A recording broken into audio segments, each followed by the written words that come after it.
Episode 1। किसके लिए घर से भागी नियति। दिल्ली के एक लोकल इलाके के छोटे से घर से बहुत आवाजें आ रही थी, जिसे सुनकर आस-पास के पड़ोसी भी झांक झांक कर उस घर में देखने लगे थे। पर दरवाजा बंद होने की वजह से उन्हें कुछ दिखाई नहीं दे रहा था, पर सुनाई सब दे रहा था। वहीं घर के अंदर करीब 40 से 45 वर्षीय एक औरत अपने सामने सिर झुकाए खड़ी एक 19 साल की लड़की पर चिल्ला रही थी। अरे कुछ शर्म वर्म है तेरे अंदर या नहीं? अपने ब्याह से भाग कर चली आई। तूने सोचा भी है तुझे ना पाकर वो ठाकुर तेरे माँ बाप के साथ क्या करेगा? तभी उस लड़की ने अपने झुके सिर को ऊपर उठाकर अपने सामने खड़ी औरत को देखा और झिझकते हुए बोली, चाची जी, माँ ने ही मुझे यहाँ भेजा है। हैं क्या बोली? ये बोल उस औरत ने दोनों हाथ से अपना सिर पकड़ते हुए आगे कहा, लो हो गया बेड़ा गड़क। जब माँ ही बेटी को भगाने लगी तो बेटी कैसे ना भागती। अरे जीजी में दिमाग नहीं था, पर तू तो अपना दिमाग दौड़ा लेती। कभी सपने देखे हैं ऐसी जिंदगी के जिसे तू ठोकर मार आई है? अरे तेरी बुद्धि क्या घास चरने गई थी? हाँ बोल, अरे हवेली की ठकुराइन बनकर तू राज करती, राज उस हवेली पर जिसे तू ठुकरा आई है। वो औरत अभी बोल ही रही थी कि तभी उस लड़की ने बीच में ही कहा, चाची जी आप ये सब क्या बोल रही है? आप जानती है न वो कितने।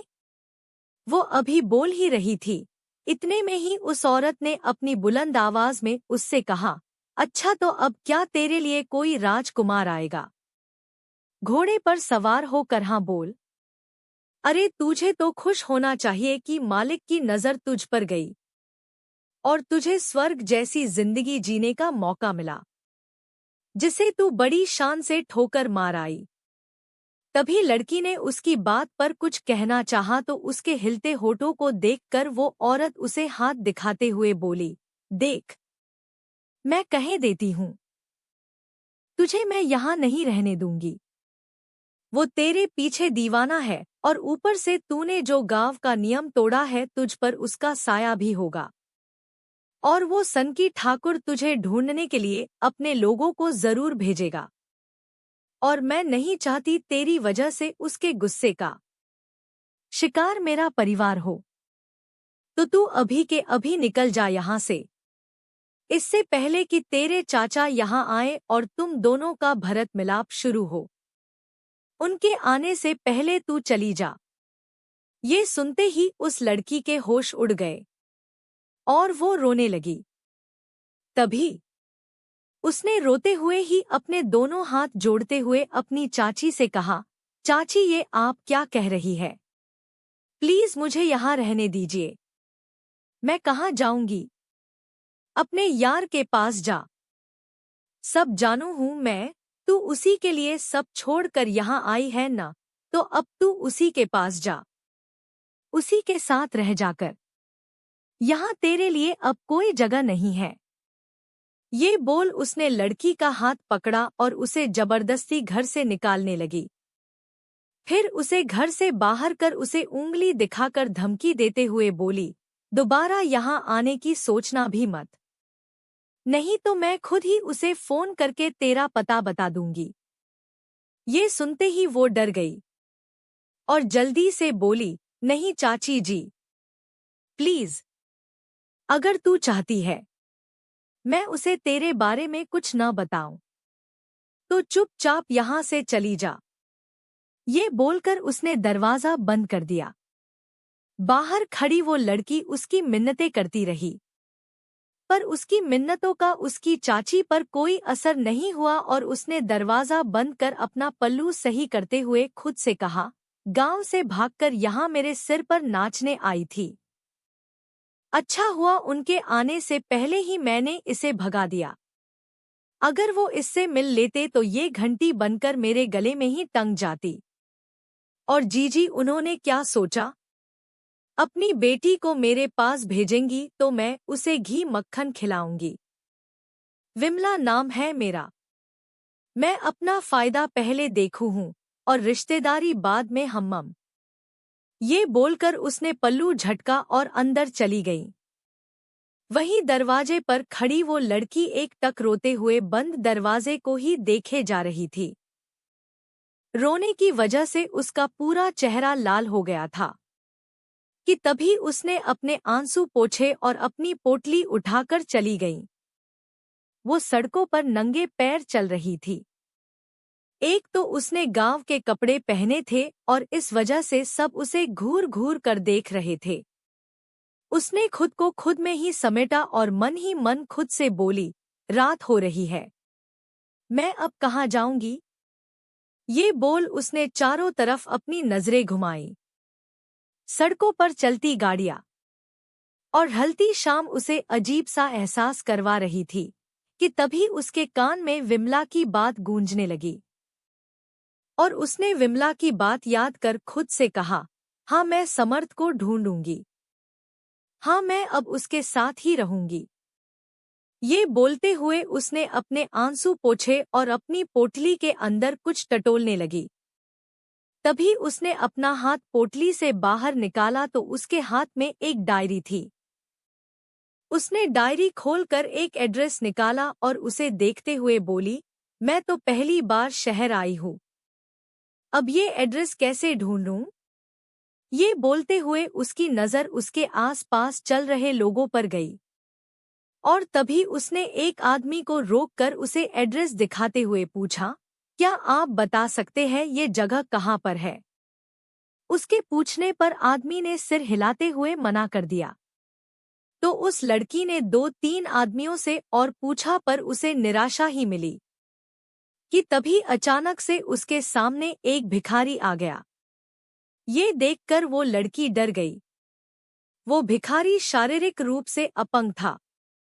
जैसे ही उसने भिखारी के पूरे वजूद पर अपनी नजर डाली वो और डर गई और डरकर कुछ कदम पीछे हट गई। पर तभी वो भिखारी उसके पास आते हुए बोला, मुझे कुछ खाने को दे दे बेटा। पर वो डरकर उससे और पीछे हटती रही। उसे उस भिखारी में किसी और का ही चेहरा दिख रहा था, जो न केवल उस पर हंस रहा था बल्कि उसे डरा भी रहा था। पर तभी उसने भिखारी को घृणा भरी नजरों से देखते हुए कहा, नहीं, तुम यहाँ नहीं हो सकते, तुम यहाँ नहीं हो सकते। ये बोलकर वो रोते हुए सड़क पर भागने लगी।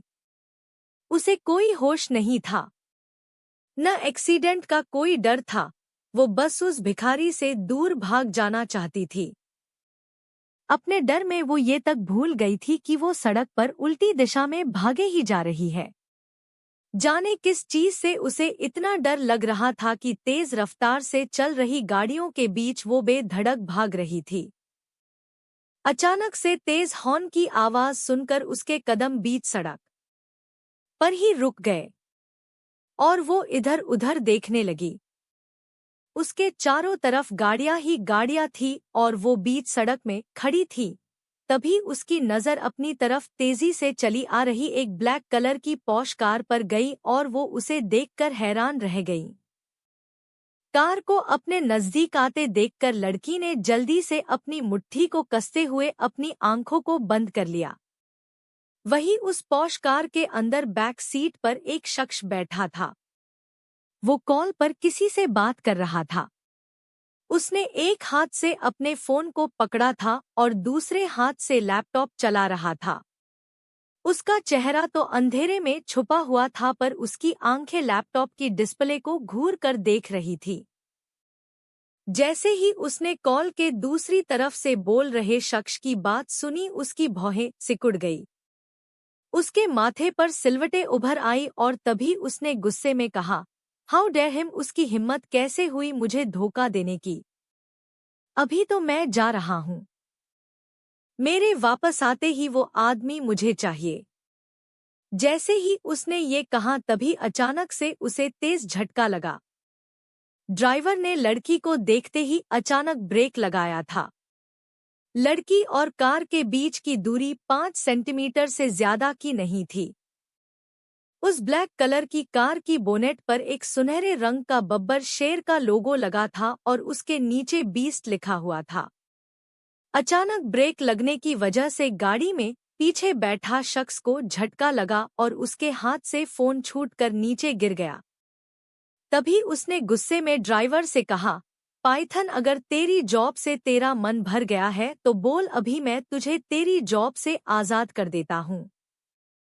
उसकी बात सुनते ही पाइथन डर गया और उसने डरते हुए मुश्किल से कहा, सर, वो एक लड़की अचानक से गाड़ी के सामने आ गई। अगर ब्रेक नहीं लगाता तो एक्सीडेंट हो जाता। पाइथन की बात सुनकर पीछे बैठे शख्स को गुस्सा आ गया और उसने गुस्से में दांत पीसकर कहा, ऐसे लोग जो दूसरे के रास्ते में पत्थर बनकर खड़े हो जाते हैं, ऐसे लोगों को हमें अपने रास्ते से हमेशा हमेशा के लिए हटा देना चाहिए। चला दो गाड़ी उस पर, जिंदगी से लगाव होगा तो खुद ब खुद सामने से हट जाएगी, नहीं तो इस धरती का थोड़ा बोझ कम हो जाएगा। उसकी बात सुनकर पाइथन दंग रह गया। गाड़ी में अंधेरा था, इसलिए पीछे बैठे शख्स का चेहरा नहीं दिख रहा था।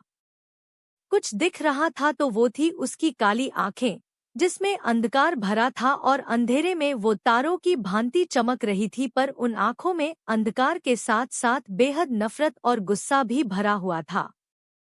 तो वहीं आगे बैठे पाइथन ने उसकी बात सुनकर पर मन ही मन खुद से कहा, सही कहते हैं लोग आपको बीस्ट। आप सच में एक जानवर है। कोई इतना क्रूर कैसे हो सकता है? हे भगवान, इस इंसानों की दुनिया में आपने इस जानवर को इंसानी रूप देकर क्यों भेज दिया है? अब इसके कहर से कोई नहीं बच पाएगा। यह कहते हुए उसकी नजरें सामने खड़ी लड़की पर थी। उस लड़की की मासूम शक्ल देखकर पाइथन को उस पर तरस आ गया और उसने गाड़ी स्टार्ट करने से पहले हॉर्न दे दिया।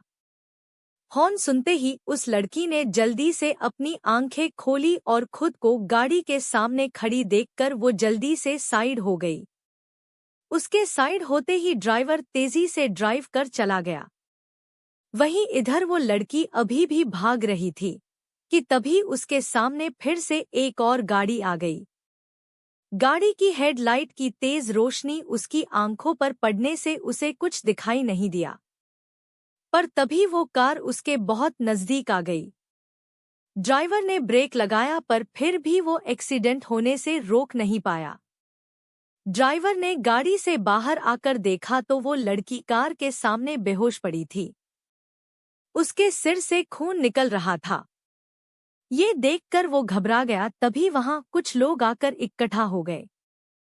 तभी उस औरत ने कहा, ये सवाल मैं भी तुझसे पूछना चाहती हूँ, तू कौन है?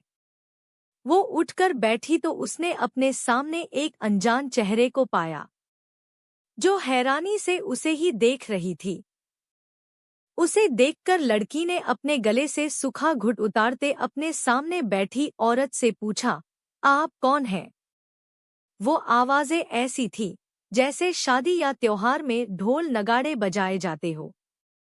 उस आवाज को सुनकर उसके माथे पर सलवटें आ गई, जो उसकी तकलीफ को बयां कर रही थी। कि तभी उसने झट से अपनी आंखें खोली और तेज तेज सांसें लेने लगी।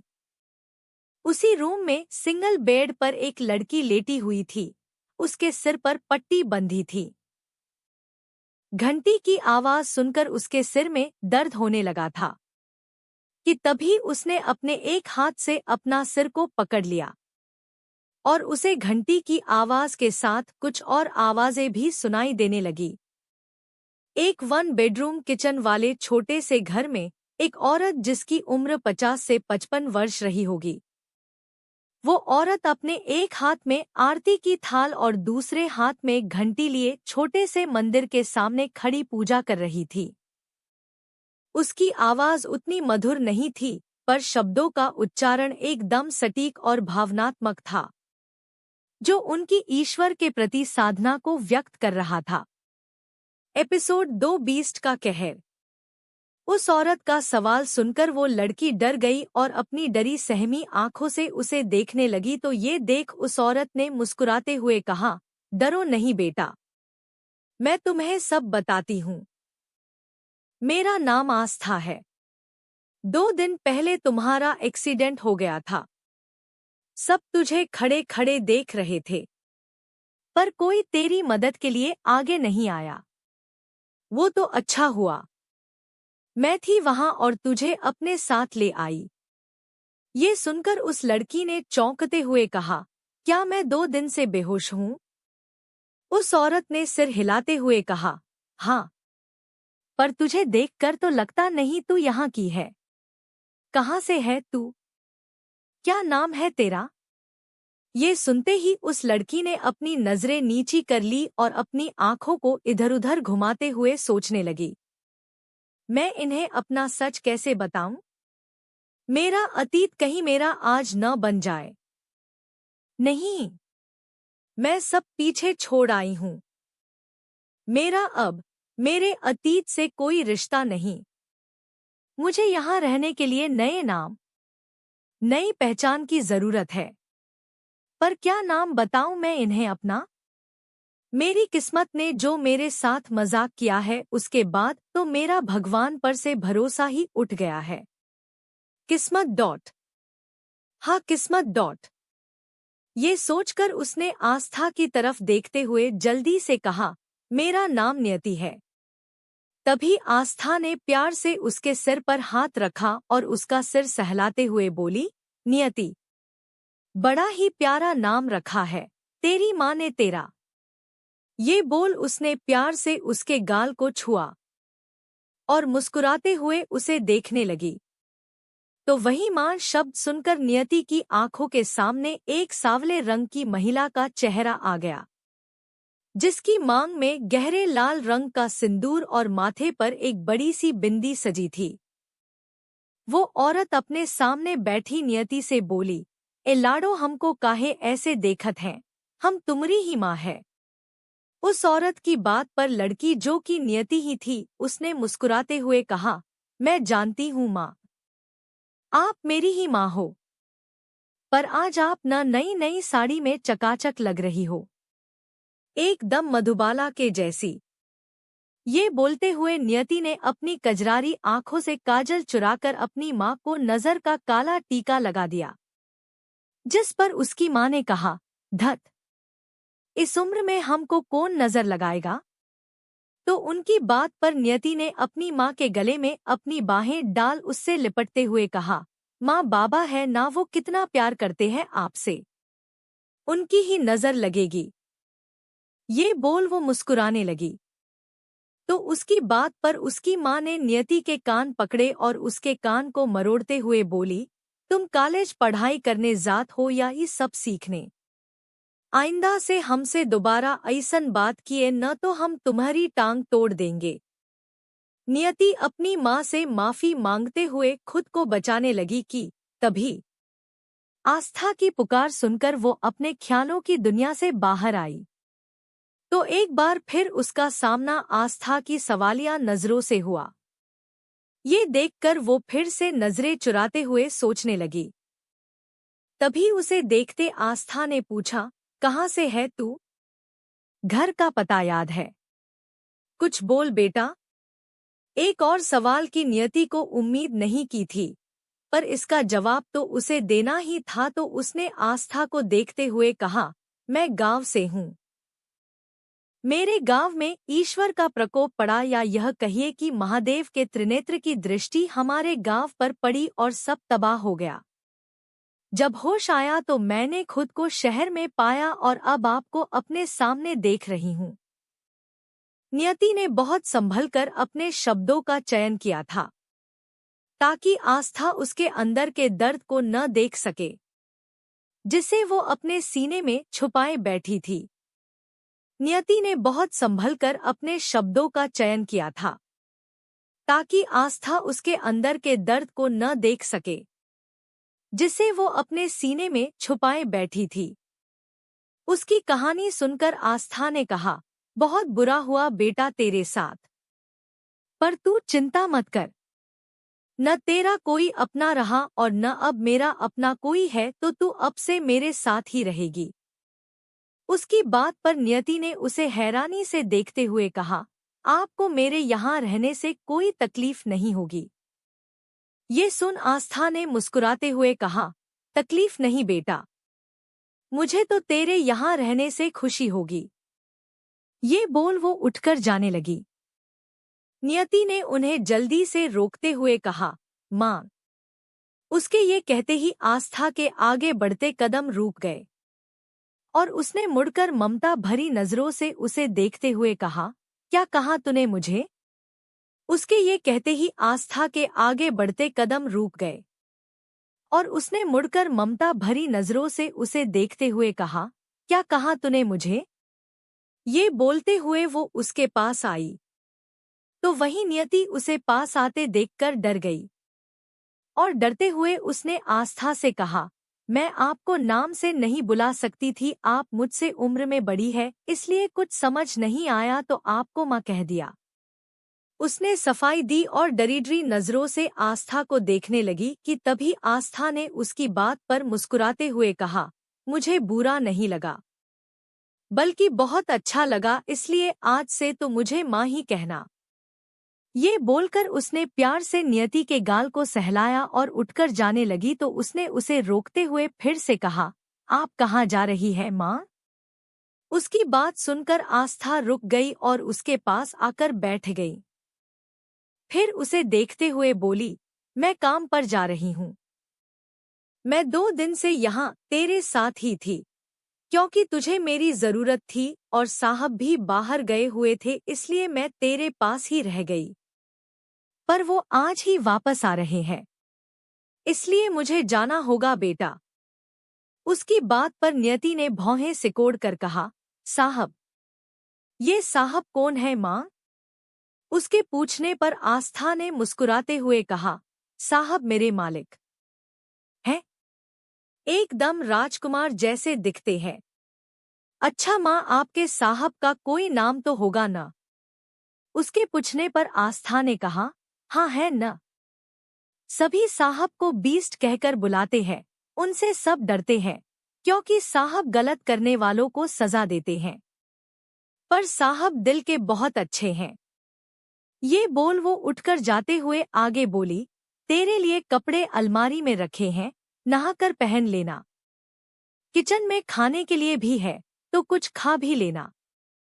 ये कहकर वो चली गई। वही नियति अभी भी सोच में गुम थी कि तभी उसने सोचते हुए खुद से कहा, बीस्ट। ये कैसा नाम हुआ? और उन्हें सब बीस्ट क्यों बुलाते हैं? क्या वो सच में जानवर है? फिर वो आदमी अच्छा और राजकुमार कैसे हुआ? शायद अम्मा को इंग्लिश समझ नहीं आती, इसलिए वो बीस्ट को राजकुमार कह रही हैं। ये बोलते हुए उसके होठों पर मुस्कान आ गई। उसने जब से आस्था के मुंह से बीस्ट सुना था वो उसके बारे में ही सोचे जा रही थी। शॉवर लेने से नियति का सफेद चेहरा गुलाबी हो गया था। 19 साल की नियति दिखने में बहुत खूबसूरत थी। गोल आकार के चेहरे पर बड़ी बड़ी 2 काली आंखें, छोटी सी नाक और गुलाब जैसे होठ, सुराही सी गर्दन और चांद की चांदनी सा चेहरे पर नूर। कमर तक आते उसके काले लंबे बाल वो उसकी खूबसूरती को बढ़ा रहे थे। उसकी सुंदरता का बखान करने में किसी भी व्यक्ति को शब्द कम पड़ जाए। कुल मिलाकर नियति स्वर्ग से आई अप्सरा लग रही थी। वो आईने में अपने अक्ष को देखते हुए अपने गीले बालों को तौलिए से पोंछ रही थी। तभी एक बार फिर उसका ध्यान बीस्ट पर गया और उसने सोचते हुए खुद से कहा, ये बीस्ट ऐसा नाम कौन रखता है? नाम से ही पता चल रहा है वो कोई राक्षस, शैतान, हैवान होगा। आस्था माँ भी न कितनी भोली है, एक जानवर को राजकुमार कह रही है। ये बोल उसने अपने बालों को झटका और किचन की तरफ जाते हुए बोली, कितनी भूख लगी है, पहले कुछ खा लेती हूँ। 2 दिन से कुछ नहीं खाया मैंने। शहर से बाहर कुछ दूरी पर एक विला बना था। उसका रंग डार्क था। विला के एंट्रेंस पर ही बड़ा और बोल्ड अक्षर में बीस्ट विला लिखा था। हाथों में हथियार लिए काले कपड़े पहने कुछ लोग विला को घेरे खड़े थे। तो वहीं विला के अंदर से एक आदमी की बुरी तरह चिल्लाने की आवाज आ रही थी। वो आवाज इतनी दर्द भरी थी कि बाहर खड़े गार्ड भी उस आवाज को सुनकर सहमे हुए थे। वही विला के अंदर रोशनी कम, अंधेरा ज्यादा फैला हुआ था और विला के पीछे वाले हिस्से से चीखने की आवाजें आ रही थी। एक आदमी जिसने ब्लैक सूट पहना था, उसने कान में ब्लूटूथ पहना हुआ था और वो लंबे लंबे कदमों से उस रूम की तरफ बढ़ रहा था जिस रूम से वो आवाजें आ रही थी। तभी उस आदमी ने रूम में एंटर करते ही कहा, जैगुआर स्टॉप। ये सुनते ही जैगुआर, जो अपने सामने फर्श पर पड़े आदमी को सजा दे रहा था, वो रुक गया और पलटकर उसने अपने सामने खड़े आदमी से कहा, टाइगर, तूने मुझे रोका क्यों? ये गद्दार है और इसे सजा मिलनी ही चाहिए। इसने सोच भी कैसे लिया कि ये बीस्ट को चीट करेगा और उनकी नजरों से बच भी जाएगा। उसकी बात पर टाइगर ने नीचे पड़े जख्मी आदमी को देखते हुए कहा, मैं इसे बचा नहीं रहा हूँ, बस तुझे रोक रहा हूँ। इसकी जान बीस्ट खुद अपने हाथों से लेंगे। ये सुनकर जैगुआर ने जल्दी से कहा, क्या वो आ गए? टाइगर ने सिर हिलाते हुए कहा, अभी नहीं, पर आज रात तक आ जाएंगे। उसकी बात सुनकर जैगुआर ने मुस्कुराते हुए उस आदमी से कहा, मेरे हाथों मरता तो शायद तुझे थोड़ी आसान मौत मिलती, पर बीस्ट के हाथों मरकर तो तू दोबारा इस धरती पर जन्म लेने से भी डरेगा। ये बोलकर वो टाइगर के साथ जाने लगा, पर तभी उसकी बात सुनकर और बीस्ट के कहर को याद कर उस आदमी ने चिल्लाते हुए कहा, नहीं जैगुआर, मुझे तुम मार दो, मैं उसके हाथों नहीं मरना चाहता। वो जानवर है। जानवर? वो मारने से पहले मुझे बहुत तड़पाएगा। मैं उसका टॉर्चर सहन नहीं कर सकता। मुझे तुम मार दो जैगुआर, मुझे तुम मार दो। टाइगर और जैगुआर दोनों के ही कदम उसकी बात सुनकर रुक गए और वो दोनों ही एक साथ पीछे मुड़कर उसे देखने लगे। तभी टाइगर ने होठों को टेढ़ा कर हल्के से मुस्कुराते हुए कहा, हाँ, वो जानवर है। जानवर? खूंखार जानवर। इसलिए ही तो सब उन्हें बीस्ट कहकर बुलाते हैं। और ये जानते हुए भी तूने उन्हें चीट किया, तो अब तू सजा के लिए भी तैयार रह। उसकी बात को आगे जारी रखते हुए जैगुआर ने कहा, और वही तेरी जान लेगा। धोखा तूने उन्हें दिया है तो मौत भी तुझे उनके हाथों से मिलेगी। तू आज उनका शिकार बनेगा। ये बोल वो मुस्कुराया और टाइगर के साथ चला गया। ये दोनों ही आदमी, टाइगर और जैगुआर, बीस्ट के सबसे करीबी और भरोसेमंद आदमी हैं।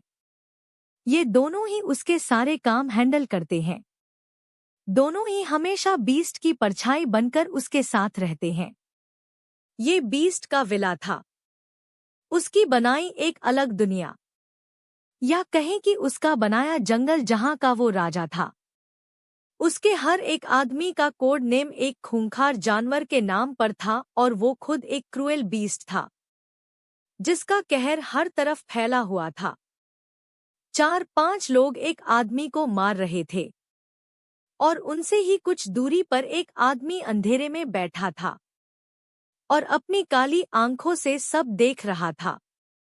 तभी उस आदमी को मार रहे 5 आदमियों में से एक ने कहा, बीस्ट ये तो बेहोश हो गया। उस आदमी के ये कहते ही बीस्ट की गरजती आवाज वहां गूंजी, अगर ये बेहोश हो गया है तो होश में लाओ इसे। मैं इसे अभी और तड़पते हुए देखना चाहता हूँ। उसके ऑर्डर को तुरंत ही फॉलो किया गया और पानी के छींटे मारकर उस आदमी को होश में लाया गया। जैसे ही वो होश में आया, उसने तुरंत ही बीस्ट के सामने अपने हाथ जोड़कर कहा, मुझे माफ कर दो बीस्ट, प्लीज मुझे माफ कर दो। माफ करने के लिए मैं कोई भगवान नहीं, बीस्ट हूँ बीस्ट, और मैं माफी नहीं, गलती की सजा देता हूँ। बीस्ट की बात सुनकर उस आदमी का गला सूख गया। तभी एक आदमी ने बीस्ट के हाथ में एक रिमोट पकड़ा दिया। उसने जैसे ही रिमोट का बटन प्रेस किया, वो आदमी जोर से चिल्लाया। दरअसल उस आदमी के हाथ, पैर और गर्दन पर लोहे का पट्टा जैसा कुछ बंधा था जिससे हाई वोल्टेज करंट निकल रहा था। वो आदमी दर्द में तड़प रहा था, चिल्ला रहा था। वही अंधेरे में बैठा बीस्ट उसे देखकर तिरछा मुस्कुरा रहा था। इधर टाइगर और जैगुआर के रूम से निकलते ही वो आदमी पीछे से चिल्लाता रह गया। उसकी चिल्लाने की आवाज आस्था के कानों तक भी गई और उसने अपनी बगल में खड़ी अपनी ही उम्र की एक औरत से कहा, शीला, ये आवाज कैसी? क्या फिर से कोई आया है? उसके पूछने पर शीला ने कहा, हाँ, कल रात ही टाइगर इस आदमी को लेकर आया है। कौन है ये आदमी? क्यों धोखा दिया इसने बीस्ट को? अब क्या सजा देगा बीस्ट इसे इसके कर्मों की? क्यों नियति ने अपनी पहचान के बारे में आस्था से झूठ कहा?